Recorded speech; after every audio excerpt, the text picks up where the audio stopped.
नमस्कार। आजको सन्दर्भ कार्यक्रममा यहाँहरूलाई स्वागत छ। म चन्द्रबानिया। दर्शकवृन्द, भागभण्डा नमिल्दा सत्तारूढ दल नेकपाभित्र विवादै विवाद। यो विवाद कस्तो छ भनिरहनु पर्दैन। नेकपाभित्र देखेको यो विवाद अब कसरी र कहाँ गएर टुङ्गिएला, यसको निकास कसरी निस्केला, आज हामी जान्ने प्रयास गर्नेछौँ। नेकपाभित्रको विवादको फेरि एकफेर स्मरण गर्नुपर्दा सचिवालयको बैठक अहिले पछिल्लो समय बस्नै सकेको छैन। डाकिएको स्थायी कमिटिको बैठक पनि विवादपछि स्थगितमाथि स्थगित हुँदै आएको छ र त्यसमाथि अहिले 152 जना केन्द्रीय सदस्यले अब यसको निकास खोज्न केन्द्रीय कमिटिको बैठक बस्नुपर्छ भनेर माग पनि गर्नुभएको छ। तर अहिले नेकपाभित्रको पछिल्लो परिस्थितिलाई हेर्दा नेकपा केन्द्रीय कमिटिको बैठक बस्ने सम्भावना पटक्कै देखिँदैन। यस्तो अवस्थामा देशकै सबैभन्दा ठूलो दल, संसदमा 2/3 नजिक रहेको यो दल जसले एकलौटी सरकार चलाइरहेको छ, अब यो पार्टी कसरी चल्ला? आम नागरिकले अहिले प्रश्नमाथि प्रश्न गरिरहेका छन्।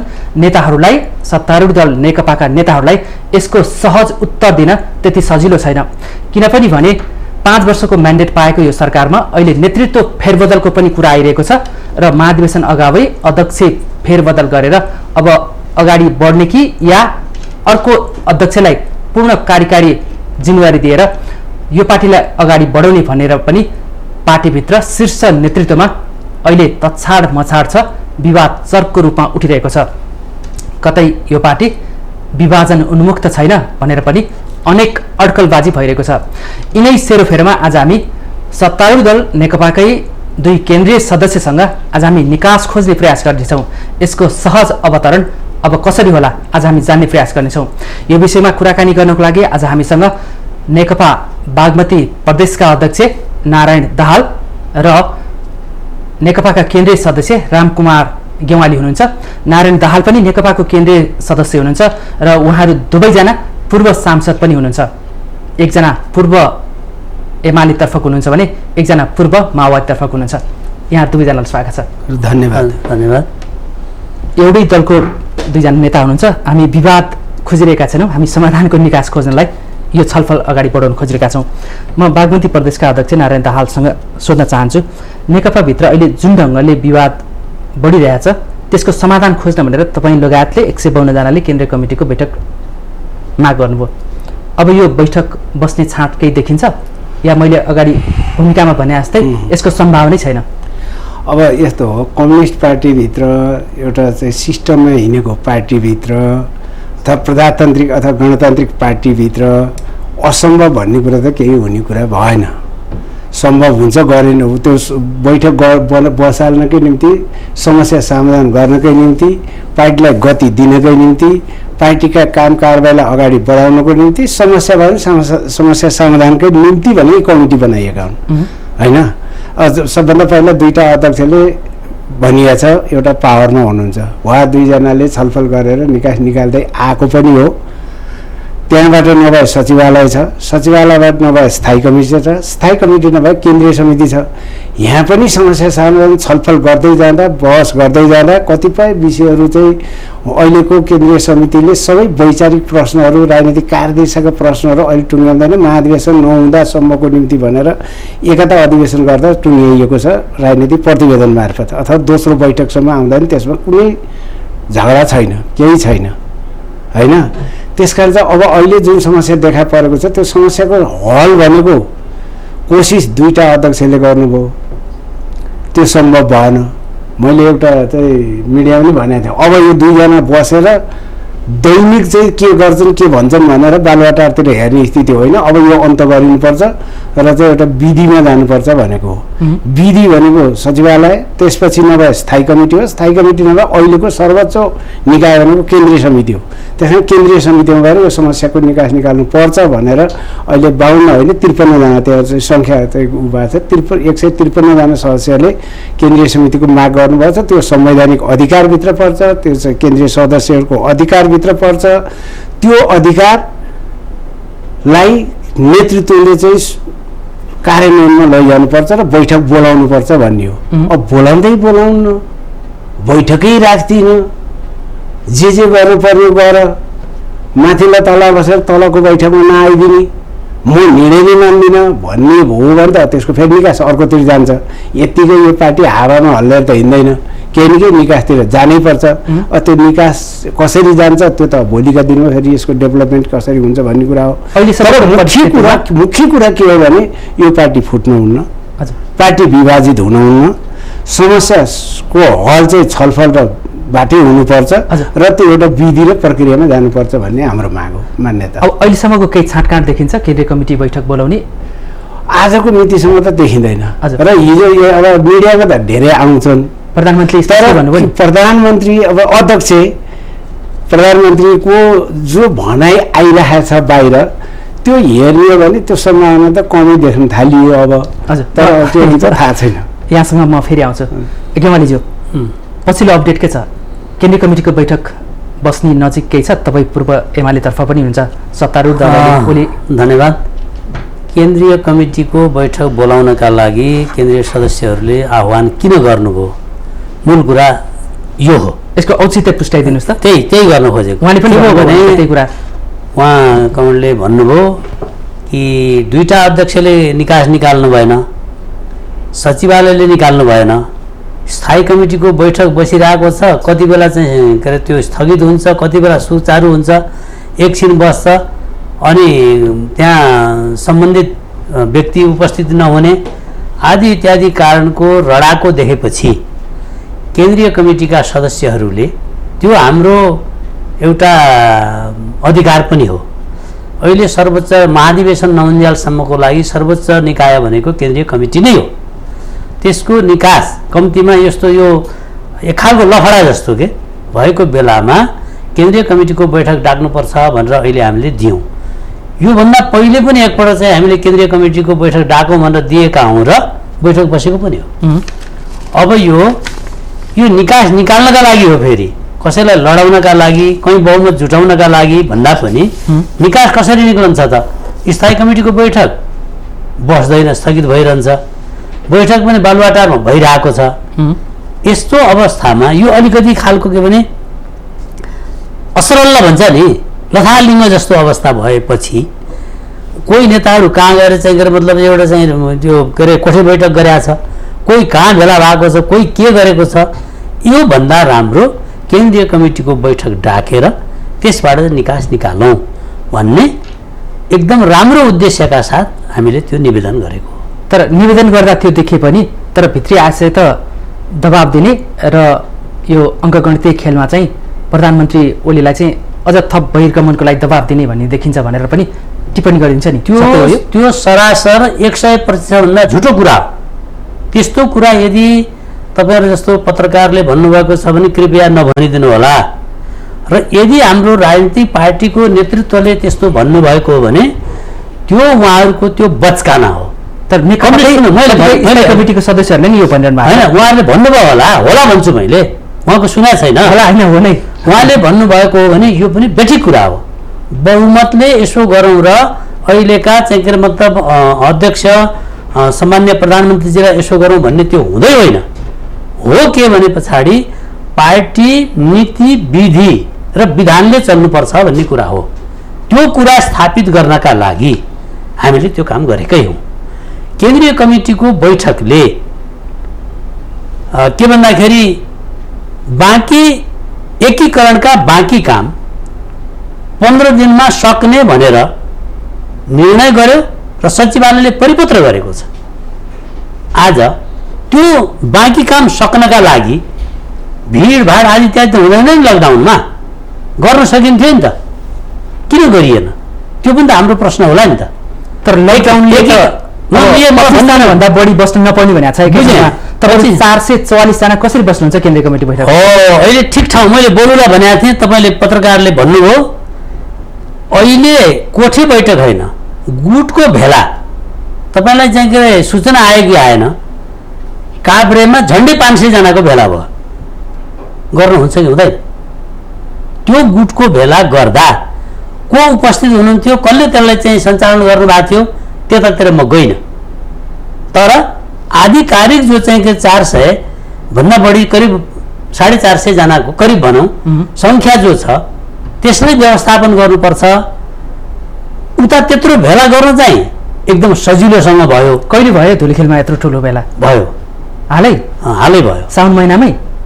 साउन महिना भयो 10 गतिर हो भयो त्यो भेला केन्द्रीय बैठक बोलाउनलाई माग गरिसकेपछि भएको कि त्योभन्दा अगाडि त्यो बेला भयो 3 दिन अगाडि ए भनेपछि अब कुरा गर्न त सकिँदो रहेछ कसरी गर्यो के गर्यो त्यतातिर म अहिले किन जान्न भनेपछि त्यो यो बाटो के देखाइरहेछ भने अहिले मिडिया छ अहिले चाहिँ हामीसँग पावर छ यही कुरा भन्ने र मान्छेलाई अलिकति चाहिँ अपमानित गरौँ भन्ने ढङ्गले जुन बोली आएको छ यो बोली बेठिक कुरा हो यस्तो बोल्नु हुँदैन नेता भनेको त सबैको अभिभावक हो हाम्रा जो 2 जना अध्यक्षहरू हुनुहुन्छ हामी सबै कम्युनिस्ट पार्टी नेकपाको उहाँहरू अभिभावक 2 जना अहिले वर्तमान प्रधानमन्त्री हुनुहुन्छ अर्को प्रचण्ड भूप प्रधानमन्त्री हुनुहुन्छ त्यही लहरमा अरू भूप प्रधानमन्त्री वरिष्ठ नेताहरू हुनुहुन्छ उहाँहरू एउटै उमेर समूहका हुनुहुन्छ हामी सम्मान गर्छौँ तर कम्तीमा यो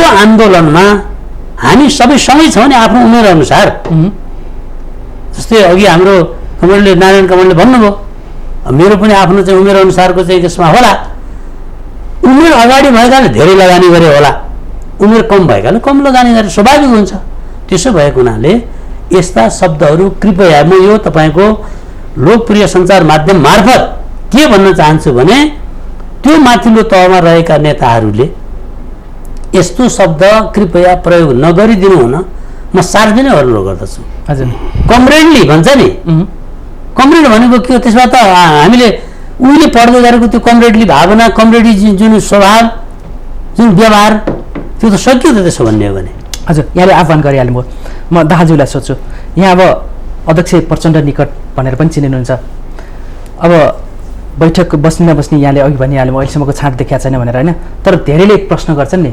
153 जनाले यो केन्द्रीय कमिटीको बैठक माग्नुको औचित्य के भन्नेमा न सचिवालयले एजेन्डा तय गरेको छ न त्यो केन्द्रीय कमिटीभन्दा माथिल्लो कमिटी स्थायी कमिटीले चाहिँ त्यो छलफलमा को लागि एजेन्डा तय गरेको छ त्यसको औचित्य नै छैन एजेन्डा तय नभइकन बैठक कसरी माग गर्न सकिन्छ भन्ने पनि प्रश्न छ नि बैठक बस्ने भएपछि एजेन्डा तय गर्ने हो पहिलो कुरा के चाहिँ बुझ्नु छ भने हामीले सकेसम्म 2 जनाले मिलाउनु भन्ने नै हो फेरि हामी सबैको आकांक्षा भएन सचिवालयमा जाओस् भने हो त्यहाँ पनि भएन स्थायी कमिटीको बैठक न यता न उताको भएको छ गर्दै जाँदा लास्टमा त अनिश्चितकाल भनेर उहाँले भन्दिनु भयो यहाँ तपाईँले अहिले जो क्वेसन गर्दै हुनुहुन्थ्यो नि र मैले पनि पहिला भने यो पार्टी फुटाउनको निम्ति पदको निम्ति भन्ने क्वेसन जो हो नि तपाईँ स्थायी कमिटीको बैठक 10 गते बोलाइयो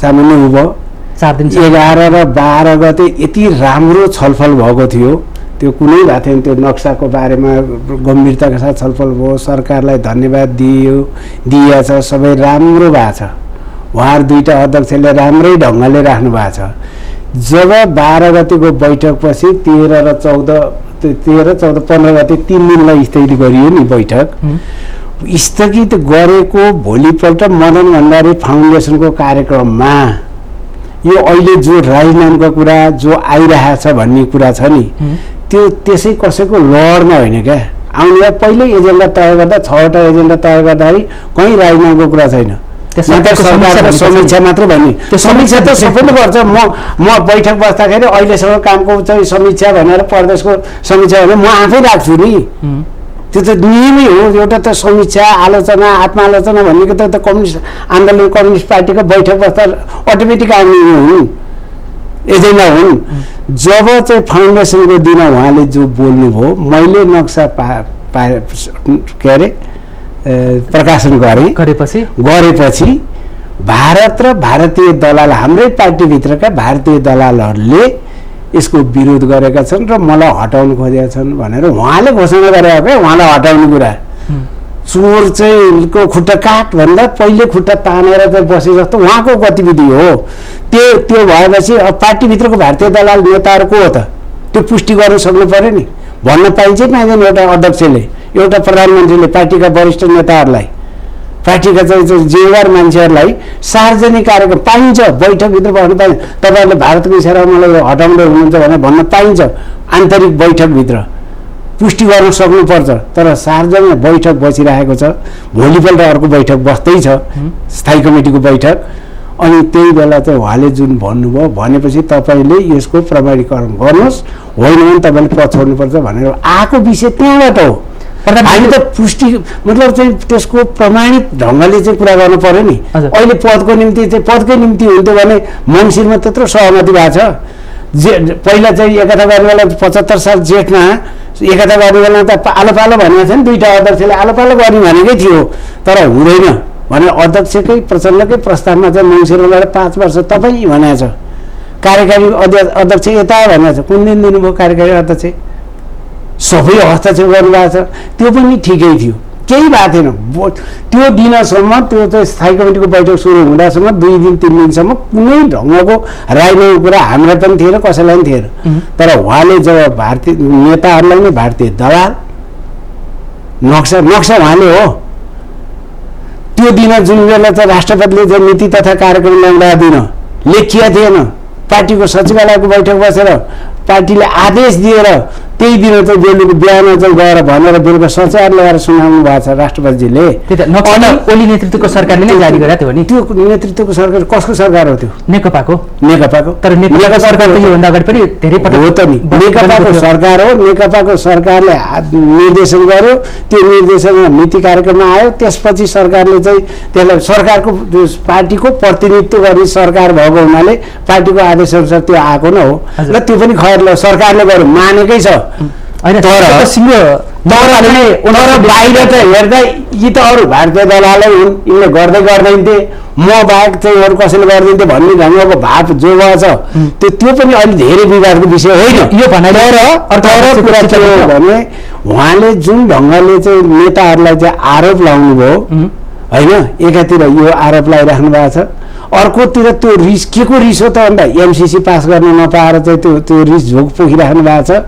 यसरी उहाँ चाहिँ जब खुल्ला आएपछि नेतृत्व कि तपाईँले पुष्टि गर्नुहोस्, होइन भने पद छोड्नुपर्छ भनेर चाहिँ प्रस्ताव बल्ल त्यो प्रस्तावको रूपमा पनि छैन। अहिले साथीहरूले छलफलको क्रममा विषयवस्तु राख्दाखेरि केही कमरेडरले राख्नुभयो, राख्दा म चाहिँ यो कारणले म यो सरकारबाट छोड्नु मिल्दैन भनेर पुष्टि गर्न सक्नु पर्यो नि बैठकमा बसेर। भागेर हिँडेर हुन्छ? ताजुसँग फेरि आउँछ। त्यसले गर्दा यी विषयवस्तुहरू जो बाहिर मिडियामा आउँछन् यो गलत हो नि। म त आज बिहान हेर्दैछु 7औं ग्रुप भनेर चाहिँ आइरहेको, मलाई थाहा छैन को नेताहरू बादलको के हो, रामबहादुर बादलको, देवेन्द्र पौडेलको बढी दिइरहेको छ क्या। देवेन्द्र पौडेल के हुँदै हुन्छ उहाँ अहिले बागलुङ जानुभएको छ। मैले चाहिँ हिजो बिहान जुटबन्दीको आयो समाचार आछ अझ तेस्रो माओवादीभित्र चाहिँ छुट्टै धार, त्यो 7औं धार भनेर के भनेर न्युज आएको छ क्या। यस्ता न्युजको पछि लाएर होइन, वस्तु तथ्य पर के हो त्यो जान पर्यो। एउटा योभन्दा पनि मुख्य कुरा कहाँनिर हो भने पार्टी विधिमा हिँड्नु पर्यो। मैले कसैलाई म प्रधानमन्त्रीलाई अर्को अध्यक्षलाई अथवा कुनै नेतालाई उहाँ चाहिँ बदमासी गर्दै हुनुहुन्छ, उहाँ गलत हो, पार्टीले कारवाही गरोस् भनेर मैले भन्न त पाउँछु नि एक नेताले अर्को नेतालाई। तर बैठकमा चाहिँ त्यो निर्णय हुँदाखेरि हो त्यो पुष्टि भयो भने हटाउनु पर्यो, होइन भने म आत्महत्या गरेर हिँड्नु पर्यो। सिधा कुरा। गेवालीज्यू, के अहिले नेकपा भन्ने पार्टी जो सबैभन्दा ठुलो छ सत्ता पक्ष, त्यहीँभित्रै प्रतिपक्ष पनि देखिरहेको अवस्था छ, यो पार्टी चाहिँ विधि र विधान अनुसार चल्न सकेको छ कि छैन अहिलेसम्म? त्यही हाम्रो कुरा के हो भने यो पार्टी विधि विधान त चलोस् भन्ने आकाङ्क्षाले नै हामी अहिलेसम्म कुरा गरिरहेका छौँ। अहिलेसम्म चलेको छैन? अहिले चलेन, बिचमा साँच्चै भन्ने भने चलेन। अहिले चाहिँ तपाईँ त्यो नक्साको कुरा अलिकति म जोड्न चाहन्छु। उहाँले भन्नुभएको छ अहिले हाम्रो पार्टीको नेतृत्वको सरकारले यो नक्साङ्कन गर्नुभयो, त्यो धेरै राम्रो कुरा भयो, धेरै धेरै धन्यवाद स्याबासी हामीले दिएका छौँ तलबाट। हामीले आफै पनि चाहिँ त्यति बेला म जो बोलिरहेको छु मैले पनि यो स्याबासी दिएको छु र कम्तीमा यो देश एक ढिक्का भएको छ। यसको अर्थ केपी ओली प्रधानमन्त्री मात्रै होइन नि, उहाँ त नेकपाको अध्यक्ष हो, 1 नम्बर। उहाँ यसरी वरियतामा त उहाँ 1 नम्बर, प्रचण्ड 2 नम्बर, यथार्थ त्यही हो। नेकपामा त उहाँ त सर्वोच्च नै हुनुहुन्छ नि अहिले। त्यही 1 नम्बर भने 1 नम्बरमा त्योभन्दा माथि राख्नुपर्ने भने यो टाउकाभन्दा माथि राख्ने ठाउँ छ भने त्यहाँ पनि राखिदिनुहोस् के। कसैलाई टाउकाभन्दा पनि माथि राख्ने ठाउँ छ भन्ने लाग्छ भने त्यो पनि तयार।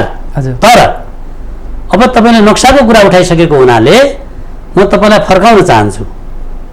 जब हामीले महाकाली एकीकृत विकास सम्बन्धी सन्धि गऱ्यौँ त्यति बेला यो नक्सा यो सीमाङ्कनको विषय त्यति बेलै गर्नु पर्थ्यो। हामीले मैले किन भनिरहेको छु पीडा छ। हामीले केन्द्रीय कमिटीको बैठक त्यति बेला नेकपा एमालेको बसिरहेको बेला बराबर भयो मत।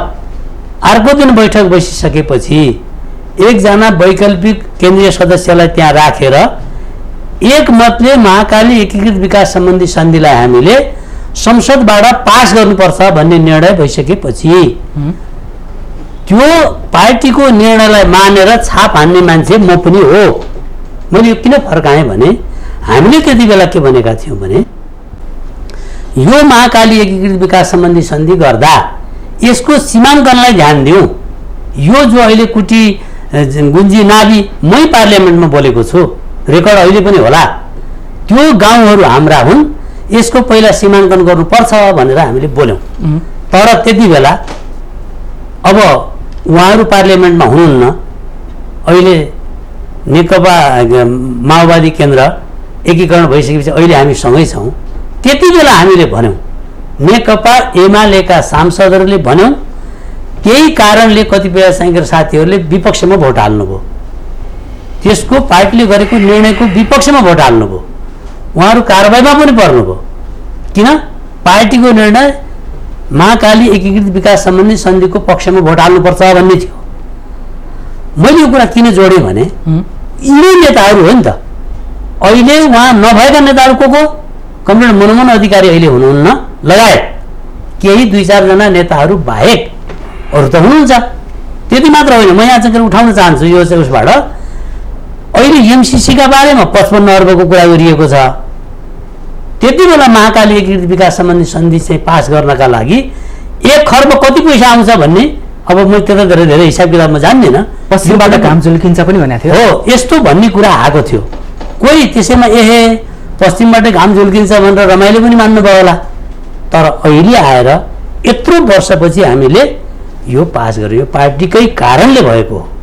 एकजना व्यक्तिको कारणले भन्ने कुरा यदि गर्न थालियो भने कम्युनिस्ट पार्टीको नेतृत्व भनेको यो सङ्गठनले बनाएको होइन, म एक्लै टपक्क आएको कसैले भन्यो भने यो बेठिक हुन्छ।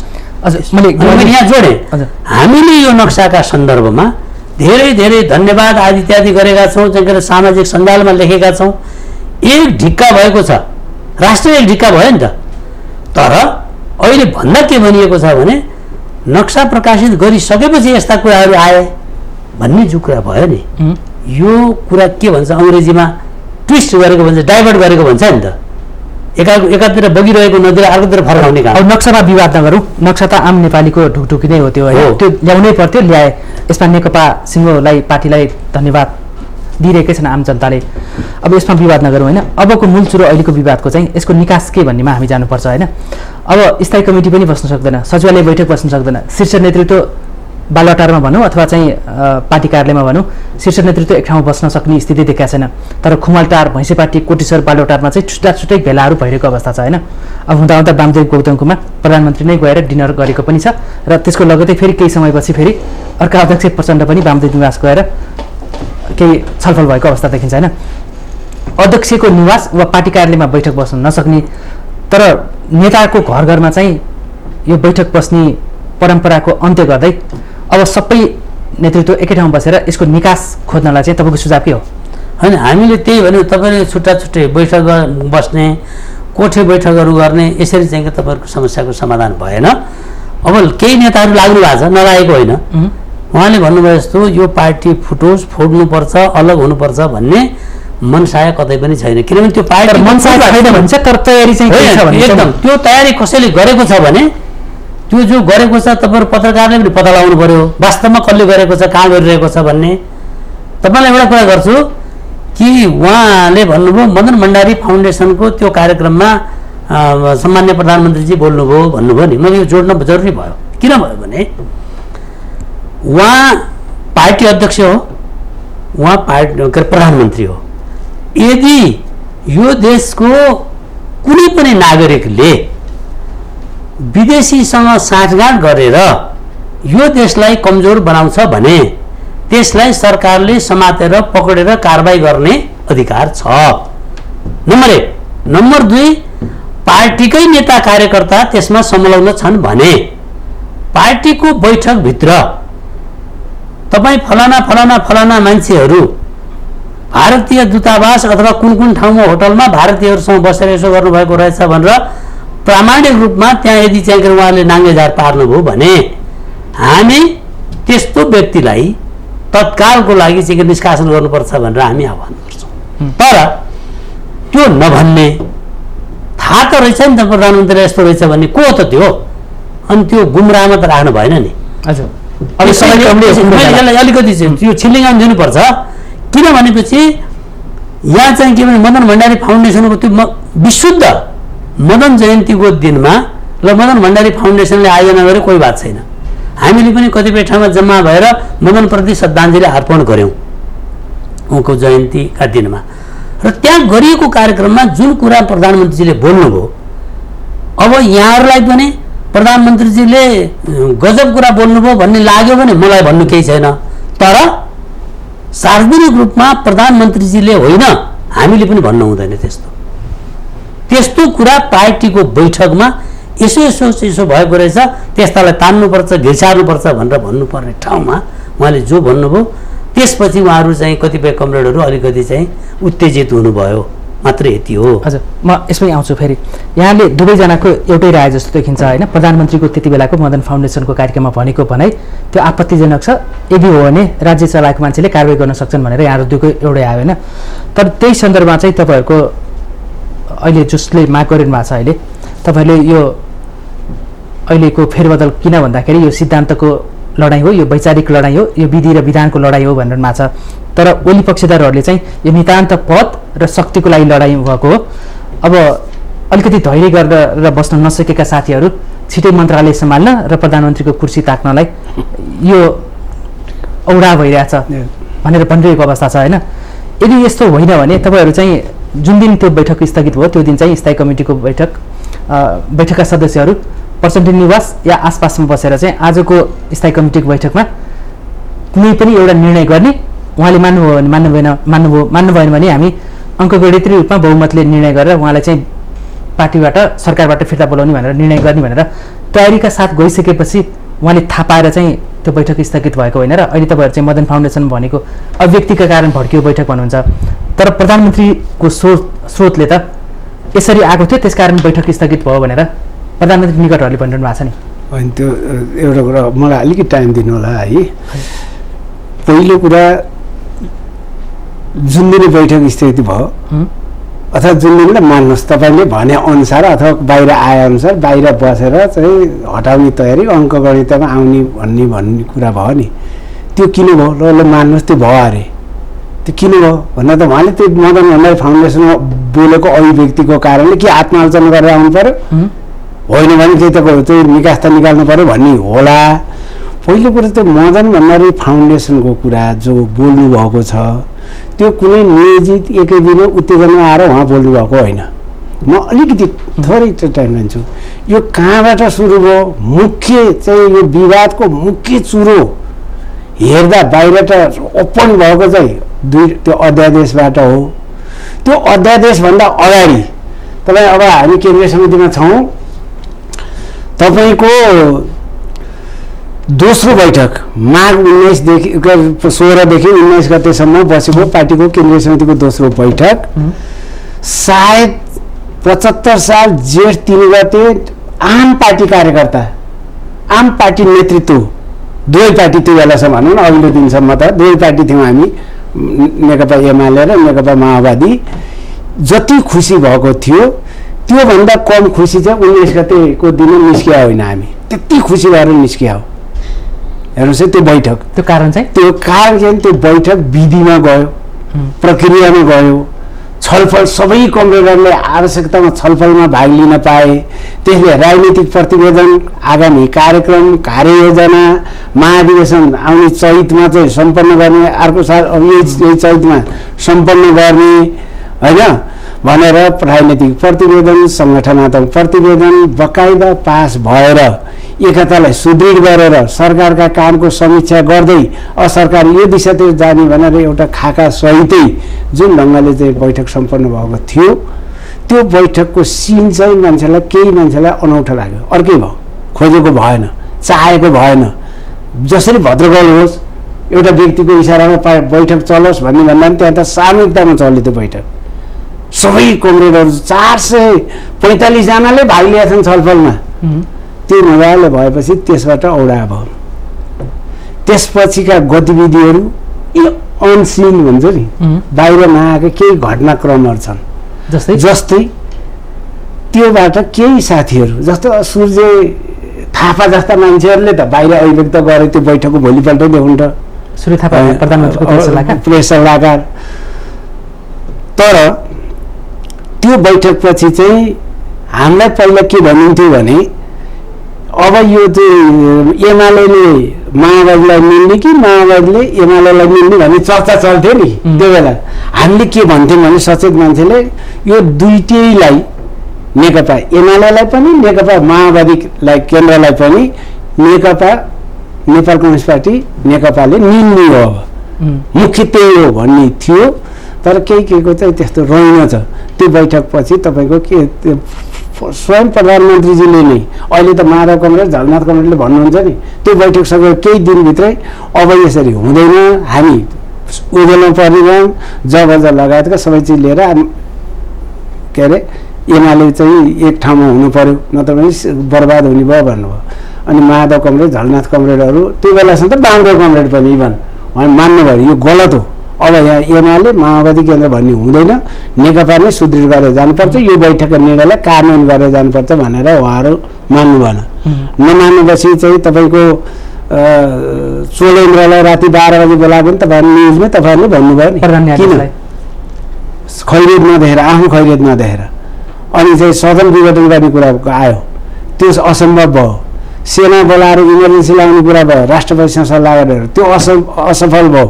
मान्नु भएन वरिष्ठ नेताहरू, उहाँले चाहिँ अलिअलि आँख देखाउनु भएको थियो एमाले एक ठाउँमा हुनु नत्र भने बर्बाद भयो भनेर।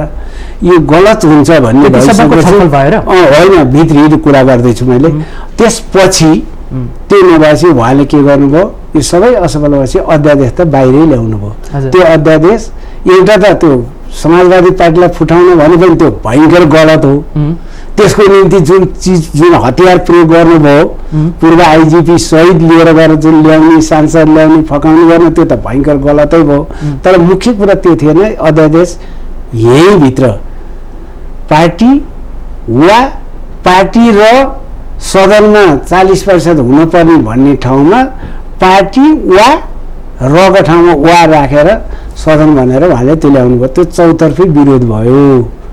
यसरी उहाँका एकपछि अर्को हुँदै गए। त्यही बेला उहाँले के गर्नुभयो, उहाँले असाध्यै नजिकका पात्र केपी ओलीलाई छोड्नु भनेको त धरारबाट आम्फाल्ने हो भन्ने खालका नजिकका एकदम पावरमा भएका मान्छेहरूले कोही चाहिँ नेतृत्वमा उनीहरूकै सहभागितामा उनीहरूले टिकोटालो गरेर नेकपा एमाले दर्ता गर्नुभयो, मतलब दिनुभयो निवेदन हो निर्वाचन आयोगमा। यी चिजहरू हुँदै गए हो। हुँदै गइसकेपछि उहाँले जब चाहिँ त्यो चिजहरू एकपछि अर्को असफल हुँदै गयो नि, आफू चाहिँ कमजोर हुँदै गएको अनुभूत गरिसकेपछि उहाँको चाहिँ अभिव्यक्ति जुन आएको छ यो पृष्ठभूमिबाट आएको हो क्या भारतीय दलालहरू भनेर। त्यसले गर्दा चाहिँ माहौल बिग्रँदै गएको थियो। एउटा कुरो यदि चाहिँ पदकै निम्ति, अहिले तपाईँले पदको कुरा गर्नुभएको थियो नि, पदकै निम्ति हो भने, पदकै निम्ति यो गर्न खोजिएको हो भने मङ्सिर हेरे भयो, मङ्सिरमा त बकाइदा सहमतिमा दिएकै हो। यति गर्दासम्म पनि तपाईँले पद छोड्नुसँग कुनै नेताको मुखबाट न चाहिँ प्रचण्डको, न माधव नेपाल, न झलनाथ, न वामदेव, न कोही चाहिँ नारायण काजी, कसैको मुखबाट त्यो चिज आएको थिएन नि। त्यसलाई फेस यी सबै चिजको जवाफ चाहिँ प्रधानमन्त्रीले दिनुपर्छ, स्थायी कमिटी हो भन्ने हो। मान्नु चाहिँ त्यो समीक्षा त्यहाँनिर हो। त्यसको समीक्षा दिन चाहनु भएन, उहाँ दिन चाहनु भएन। उहाँ चाहिँ एक दिन त बस्नुभयो, अर्को दिन 5 मिनट बैठकमा बसे, त्यसपछि बैठकमै उपस्थित हुन छोड्नुभयो। म सक्दिनँ, म आउनु भन्नुभयो। गर्दै जाँदा तिमीहरूले जे गर्नुपर्छ गर भन्नुभयो। जब यता छोडिँदैन अब त्यो छलफल त गरेरै छोडिन्छ, एउटा विधिमा प्रक्रियामा पार्टी लानुपर्छ भनिसकेपछि उहाँले अनिश्चितकालको निम्ति कसैसँग सल्लाह छैन, मान्छे चाहिँ बालुवाटार पुगेका छन् स्थायी कमिटीका सदस्यहरू, थाहा छैन, अध्यक्षलाई अलिअलि सुनेको रहेछ। आज चाहिँ तपाईँले चाहिँ बैठक स्थित गर्न पाउनुहुन्न है, त्यही बसौँ सल्लाह गरौँ, गर्नुपर्छ भने त्यही बैठकमा बसेर गरौँला भनेर भन्दा भन्दा उहाँले चाहिँ अनिश्चितकालको निम्ति नै फेसबुकमा चाहिँ अथवा न्युजमा चाहिँ स्ट्याटस हालेर चाहिँ अनिश्चितकालको निम्ति बैठक जो अन्त गर्नुभयो। यो सबै पृष्ठभूमिबाट हेर्दा पदको निम्ति मरि हत्या गरेर कतै यो बैठकहरूले पद खुस्किन्छ कि भनेर त्यहाँबाट छलेर हिँड्ने प्रधानमन्त्री चाहिँ पद नखोज्ने, मुखमा आएको चिजलाई छोडेर तपाईँ नै चलाउनुहोस् 5 वर्ष भन्ने चाहिँ पदको लोभी हुन्छ भनेको यो सिधा क्या यो विचारबाट, व्यवहारबाट, प्रक्रियाबाट, सङ्गठनको विधिबाट कुनैतिरबाट नाप्दा पनि केपी ओली अहिले सम्माननीय प्रधानमन्त्री हुनुहुन्छ, पार्टीको अध्यक्ष हुनुहुन्छ, हाम्रो सम्मानितै हुनुहुन्छ। उहाँलाई पदको डर थिएन भने त्यत्रा नेताहरूले ल्याएर चाहिँ छलफल गर्न सक्नु पर्यो नि। ल पार्टीले चाहिँ छोड भन्छ भने म छोड्छु भन्न सक्नु पर्दैन। तर म छोड्दिनँ, म पद पनि छोड्दिनँ, म बैठक पनि राख्दिनँ, म बैठक पनि आउन्न, जे निर्णय गर्नु त सकेको गर, म पनि सकेको गर्छु भनेर अहिले च्यालेन्ज दिएर हिँड्न मिल्छ। पदको निम्ति को हो भन्ने कुरा यो छलफलै छ। यो सबै गतिविधिबाट यो एउटा पाटो भयो। अर्को सानो कुरा राख्छु म, छोटो राख्छु। अर्को कुरा यो अहिलेको सरकारको के अरे यो नेकपाको सरकार हो। यो सरकार नेकपाले बनाएको, यो सरकारले नेकपा बनाएको होइन। यो कुरो बुझ्न जरुरी छ क्या। यो विचार छ, राजनीति छ, पद्धति छ, प्रक्रिया छ क्या। यो सरकार नेकपाले बनाएको हो, यो सरकारले नेकपा बनाएको होइन। त्यसकारण यो सरकार नेकपाप्रति उत्तरदायी हुनुपर्छ हो। त्यसकारण यो विधिमा हिँडेन। म नै पार्टी हो, म नै सरकार हो, म नै सर्वोच्च हो, म नै सर्वसत्ता हो भनेर भन्ने जो प्रवृत्ति हो, त्यो प्रवृत्ति पदको निम्ति पदको लोलुपता हो कि पाएको चिज आधा त भनेकै हो नि त पहिला सहमतिमा आएकै छ त त्यो पनि छोड्ने, तपाईँ नै 5 वर्ष खानुहोस् भनेर भनेर पनि छोड्ने चाहिँ पदको लोलुपता हुन्छ भनेको यो चाहिँ अलिकति तपाईँहरूले पनि विश्लेषण गरिदिनु पर्यो क्या। तथ्य सत्यमा आधारित भएर गरिदिनुको निम्ति मेरो विनम्र आग्रह हो। यो सरकार नेकपाको, नेकपाले बनाएको चाहिँ यो पार्टी होइन, पार्टीले बनाएको सरकारप्रति उत्तरदायी हुनुपर्छ। स्पष्टै भन्नु। अहिले यहाँले लामो पृष्ठभूमि बताएर यो विवाद कसरी आयो भन्ने कुरा बताउनु भयो होइन। त्यसमै उहाँले भनेको एउटा शब्द चाहिँ मैले यहाँलाई जोड्न खोजेँ। भित्र चाहिँ अब माओवादीले पूर्व एमालेलाई निल्ने कि अब एमाले माओवादीलाई निल्ने भन्ने प्रसङ्गमा आइसकेपछि, धेरै कुरा आइसकेपछि पनि यो विवाद पूर्व एमालेपट्टि छुट्टै, पूर्व माओवादीपट्टि छुट्टै खालको बैठक पनि भइरहेको भन्ने पनि देखियो। तर पछिल्लो चाहिँ स्थायी कमिटी बैठक स्थगन गरिसकेपछि र प्रधानमन्त्रीलाई अध्यक्षबाट र प्रधानमन्त्री हटाउने भनेर चाहिँ जुन अङ्कगणितीय खेल सुरु भइसकेपछि प्रधानमन्त्रीले जानेर त्यो दिन चाहिँ निर्णय गर्ने भन्ने थियो नि त। त्यो दिन निर्णय गर्ने भन्दा साथै सर्वसम्मति हुन्थेन, गणितीय हिसाबमा बहुमतले निर्णय गर्थ्यो, त्यो भने अङ्कगणितै भइहाल्यो। त्यसमा चाहिँ एमाले पार्टी दर्ता भयो भनेर चाहिँ जुन उहाँहरूले भन्नु भएको छ नि, त्यो एमालेप्रति चाहिँ एमाले पार्टी चाहिँ अहिले जुन निर्वाचन आयोगमा दर्ता भएको भनेको छ त्यो एमालेकै कार्यकर्ताहरू र प्रधानमन्त्रीको निर्देशनमा भएको भन्ने लाग्छ। त्यो अब त्यो बैठककै बिचमा यो दर्ता भएको हुनाले र कतिपय ठाउँमा सम्बन्धित त्यो दर्ता गर्ने व्यक्तिहरू त्यहाँ प्रधानमन्त्रीजीकोमा आउजाउ गरेको अथवा ती साथीहरूसँग कतिपय ती मान्छेहरूसँग सँगै बसेर कतिपय ठाउँमा चाहिँ फोटो खिचाएको, इभन प्रधानमन्त्रीसँग पनि फोटो खिचाएको रहेछ, ठाउँ ठाउँमा चाहिँ आएको छ। त्यो कारणले र तपाईँलाई एउटा कुरा भनौँ, हामीले अहिले यहाँ भन्नुभन्दा वामदेवले नै सुन्नुहोस् न, वामदेवले नै अझै भन्छु म दोहोऱ्याएर त्यो स्थायी कमिटीको बैठकमा यो प्रधानमन्त्रीको निर्देशनमा त्यहाँ चाहिँ के अरे गएर यो पार्टी दर्ता गर्न लगाइएको हो, त्यो मलाई जानकारी आएको छ भनेर उहाँले भनेको हुनाले अझ एउटा शब्द त्यो मसँग प्रमाण छ प्रमाण पनि छ भने उहाँले त्यो बैठकमा बोलेको कुरा जुन बाहिर आयो नि स्थायी कमिटीको कुरा पनि बाहिर आउँदाखेरि सुनेको हुनाले र ती जुन दर्ता गर्ने जुन व्यक्तिहरू हुनुहुन्छ उहाँहरूसँग विभिन्न ठाउँको सँगै बसेको फोटो आदि इत्यादि देख्दाखेरि त्यो पुरानो फोटो पनि हुनसक्छ र देख्दाखेरि त्यो नेताहरूले नै भनेको कारणले हामीले थाहा पाएका हौँ र त्यसमा चाहिँ अहिले नेकपा एमाले दर्ता गर्नु त्यो असान्दर्भिक हो भन्छु मैले किनभने हामीले सिङ्गो चाहिँ नेकपा एमाले र सिङ्गो नेकपा माओवादी केन्द्र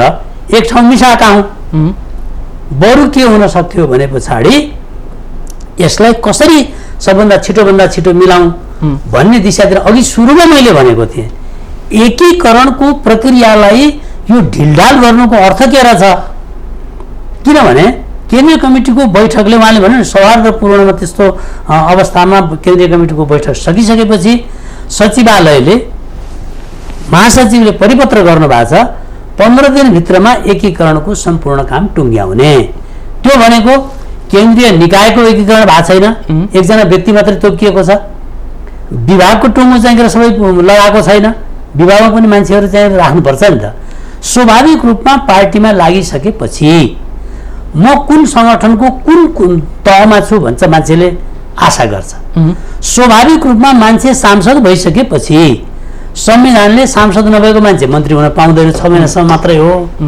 सांसद भइसकेपछि त्यो योग्य हुन्छ भन्छ नि त सांसद हुनुभयो साथीहरू त्यहाँबाट चुनाव लडेर आउनुभयो मन्त्री बन्नका लागि लडायत भएर लाग्नुभयो त्यसमा हामीले अन्यथा लिनै पर्दैन किनभने म छैन उहाँ पनि हुनुहुन्न हामी मन्त्री बन्न पाऊँ भनेर निवेदन हालेर हुँदैन त्यसै गरी पार्टी काममा लागिरहेका मान्छेले ल केन्द्रीय सदस्यमा परिन केन्द्रीय सल्लाहकारमा पर्छु कि केन्द्रीय अनुशासन आयोगमा पर्छु कि लेखा आयोगमा पर्छु कि सङ्गठन विभागमा पर्छु कि लगायत भनौँ न कुनै ठाउँमा सङ्गठित भयो भने उसको पनि चाहिँ के हुन्छ त भन्दाखेरि म यो ठाउँमा छु भन्ने हुन्छ नि त अहिले सुन न यो कामतिर छोडेर यो गर्नुपर्ने 15 दिनको काम छोडेर उहाँले भनेका कुरा कतिपयमा मैले जोड्न खोजेको के हो भने त्यो अध्यादेश ल्याउनु पर्ने कुनै आवश्यकतै छैन क्या यो मुलुकमा त्यो त फिर्ता भइसकेको फेरि अर्को अध्यादेश आउँदैछ ठिक होइन तपाईले फिर्ता गर्नाले भनेको त्यो आवश्यकै थिएन त्यो त्यति बेला कुरा सिद्धिसक्यो फेरि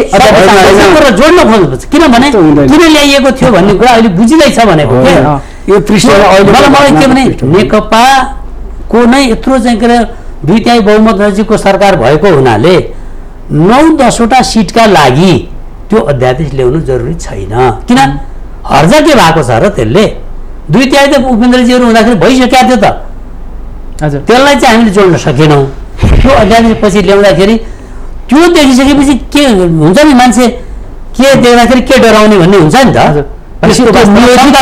नेकपा फुटाउने उद्देश्यले नै त्यो आएको थियो भन्ने अहिले हामीलाई शङ्का लाग्यो अब हामी समयको अन्तिममा छौँ 5-7 मिनट बाँकी छ म आधा समय बाँड्न चाहन्छु अब भन्नुहोस् त अब नेकपा सत्तारूढ दलभित्रै यस्तो विवाद भएपछि पुरा सिङ्गो नै तरङ्गित छ तरल अवस्थामा छ स्थिरताको खोजी गरिरहेका जनता फेरि अस्थिर भयो भनेर निराश होइन अब यो नेकपा भित्रको विवादको लागि चाहिँ अध्यक्ष ओलीले के गर्नु पर्यो प्रचण्ड दाहाल र खनाले चाहिँ के गर्नु पर्यो एकदमै छोटो सुझाव दिनु त मैले के भन्छु भने हाम्रो पार्टीको सम्मानित अध्यक्ष सम्मान्य प्रधानमन्त्रीजी पार्टीको नेता हो उहाँले आफ्ना ती चाहिँ सहकर्मी साथीहरूलाई बोलाएर एक्लै खुस्सा आउनुहोस् न तपाईँ यहाँ कति राम्रो मान्छे भनेर होइन के पार्टीको सैद्धान्तिक रूपबाट ल साथी हो यो भयो यसको समाधान यो त पार्टीका थुप्रा विभागहरूमा त्यस्तो समस्याको समाधान नछोडिकन सल्लाह गर्ने नछोडिकन गर्नुहोस् न उहाँले बोलाएर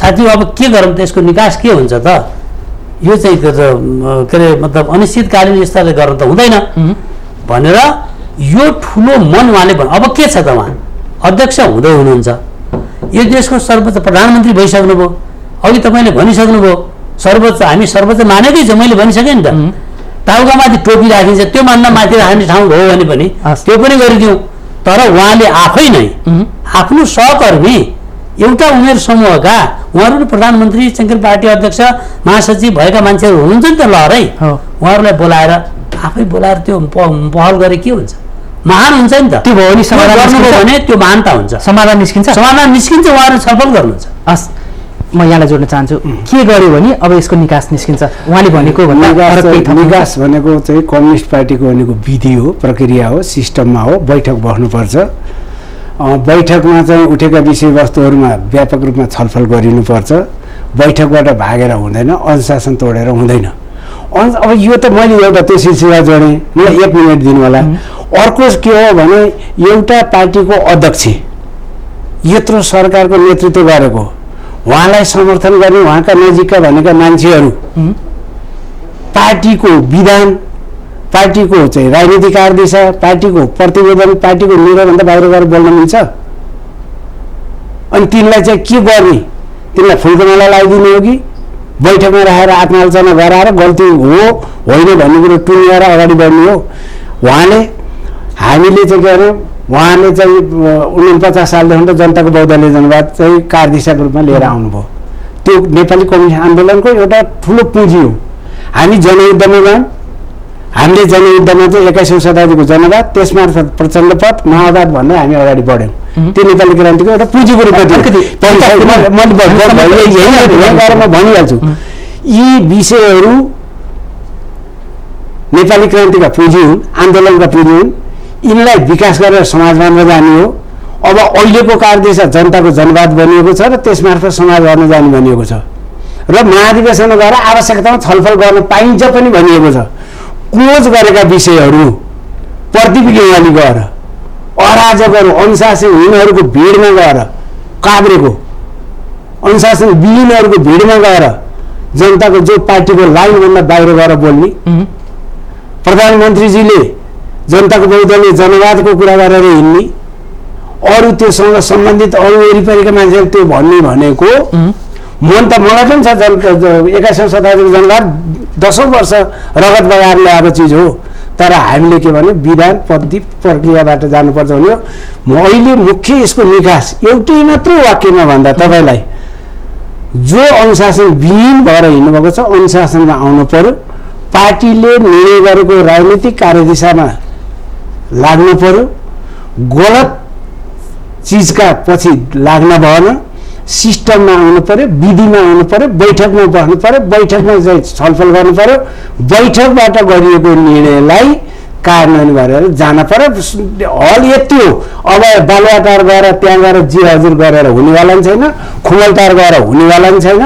अब विधिमा जाने हो। विधिमा कुछ भनेको चाहिँ बैठक हो। बैठक भनेको निर्णय हो। निर्णयकोलाई चाहिँ मानेर जाने कुरा नै अहिलेको निकास हो। जो मान्दैन ऊ पार्टी एकताको पक्षमा छैन। जो पार्टीको निर्णयभन्दा बाहिर हिँड्छ ऊ पार्टी एकताको पक्षमा छैन। यसको अन्तिम निष्कर्ष भनेको तपाईँको चाहिँ महाधिवेशन हो। महाधिवेशन पार्टीले चैतमा भनेको छ, बट त्यो सक्नको निम्ति छिटोभन्दा छिटो तयारी गरेर जाउँ भन्ने कुरा नै हो। एउटा अहिले चाहिँ अर्ली महाधिवेशन कुरा छ, यो धेरै चर्चाको विषय छ। अर्ली महाधिवेशन मङ्सिरमा जो भनिएको छ, 2टा प्रदेश कमिटी नै बन्न बाँकी छ, जिल्ला कमिटी नै बन्न बाँकी छ, पार्टी सदस्य एकीकरण गर्न मङ्सिरमा सम्भावना छैन। मङ्सिरमा त्यो गर्ने भन्ने कुरा नगर्ने बराबर हो। त्यसकारण गर्ने नै हो भने चैतमा गर्नको निम्ति सबै एकताको प्रक्रिया टुङ्ग्याउँ, विधिमा हिँडौँ, बैठक राखौँ, बैठकमा निर्णय भएका कुरालाई कार्यान्वयन गरेर जीवन यसैमा चाहिँ छ। यो कम्युनिस्टको भविष्य यसैमा छ। योभन्दा बाहिर जाने मान्छे एकता विरोधी हो भनेर ठोकेर भन्न सकिन्छ। कुरा यही हो। यो महत्त्वपूर्ण समय र यो महत्त्वपूर्ण छलफललाई यहीँ अन्त्य गर्छु। सहभागी हुनुभएकोमा दुवैजनालाई धन्यवाद। यहाँलाई पनि यो मिडियामा ल्याएर हामीलाई चाहिँ बोल्न दिनुभयो, यसको लागि धन्यवाद। धेरै धेरै धन्यवाद। तपाईँहरूको अब मिडियामा अलि लामो समय भएको थियो, खुसी पनि लाग्यो है। यो माउन्टेन टेलिभिजन फेरि अलिक जनताको पक्षमा छ भन्ने पनि अनुभूत हुन्छ। लाग्नु होला। जनपक्षी छौँ, राष्ट्रवादी मुद्दाहरूलाई उठाइरहन्छौँ। शुभकामना। हस्, धन्यवाद। आदरणीय दर्शकवृन्द, आजको सन्दर्भमा आज हामीले सत्तारूढ दल नेकपाभित्र भागबण्डा हो या अरू कुनै कारणले यो छताछुल्लो रूपमा बढिरहेको विवादको निकास अब कसरी निकाल्ने भन्ने सन्दर्भमा आज हामीले नेकपाकै 2जना केन्द्रीय सदस्यसँग सुझाव लिने र जान्ने प्रयास गऱ्यौँ। आजको छलफलमा नेकपा केन्द्रीय सदस्य एवं बागमती प्रदेशका अध्यक्ष नारायण दाहाल र नेकपाकै केन्द्रीय सदस्य रामकुमार गेवाली हुनुहुन्थ्यो। उहाँहरू दुवैजना, एकजना पूर्व एमालेको तर्फबाट सांसद र एकजना पूर्व माओवादीको तर्फबाट सांसद भइसक्नु भएको नेताहरू हुनुहुन्छ। यिनै संवादको साथ, यिनै छलफलको साथ आजको सन्दर्भबाट म चन्द्र बानिया बिदा हुन्छु। सत्य, तथ्य र निष्पक्ष समाचारको लागि माउन्टेन टेलिभिजन हेर्दै रहनुहोला। नमस्कार।